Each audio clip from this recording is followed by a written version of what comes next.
we've just bonded as really quickly, and we are like old friends. And that's not really, I don't think that happens so often. We're all in the same kind of headspace, which is really cool, and no one takes himself too seriously. I mean, it really was a terrific cast, and I think it really is a hot, hip, kind of young cast. We've really become a family, I think, since that movie. And the fact that we all five of us would do all these scenes together where we were reacting to such traumatic events and things like that. It's like going to war. Yeah. Kinda. But it's like we all had to almost be in the same mindset, you know, and so because we're all, in a way, protagonists of the story. So I think that just pulled us together into sort of a unit. And Michael, in his wise foresight, said, invite everybody a week earlier than you need them anyway, and have them go and party, have them go and jump into a lake, you know, and just do the things these kids are doing so they get to know each other. It was kind of like camp, and everyone says it's kind of like camp, but it really was. I think it's very important to build a camaraderie.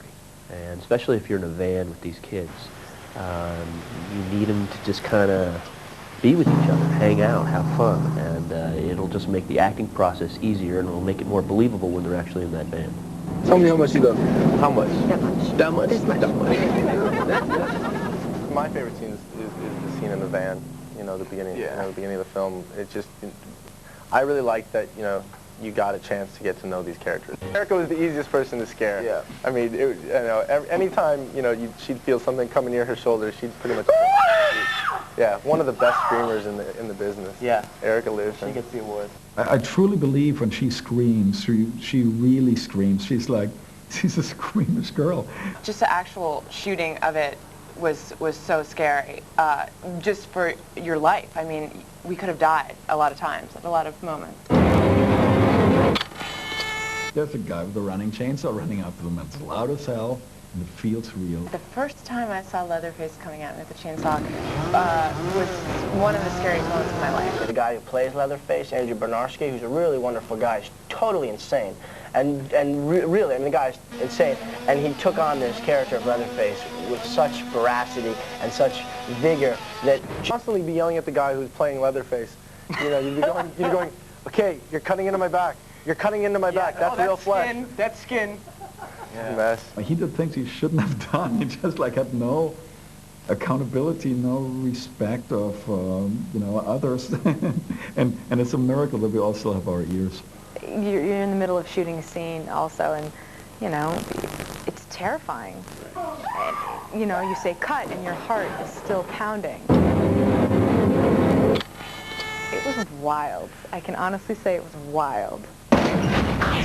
Much more ahead. When we come back, learn which actor took a beating, not only from Leatherface, but also the cast. I kept a brick next to my seat in the van every once in a while. Just a little reach around. Little reach around. Yeah, slide them down.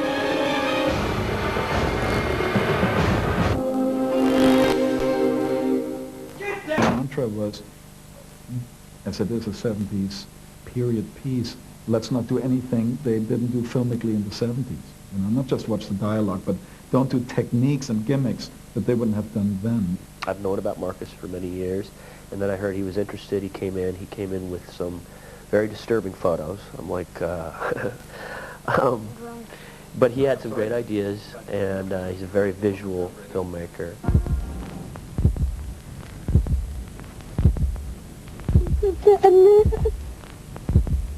It seems this was a great opportunity to show what he can do with maybe a little bit of money, but a lot of inventiveness. The locations of the movie existed, which told me that it's doable, because we had, you know, no time, no money, you know, but the locations were real, and they were there, and they were like scary as hell. And it was all shot in and around Austin, Texas, and some of it in Travis, where we actually, some of the original was shot there. The main house that everything takes in is a house that nobody lived in for 30 or 40 years. So it's untouched. That house was originally in another part of Texas and was moved in 1853 to that location.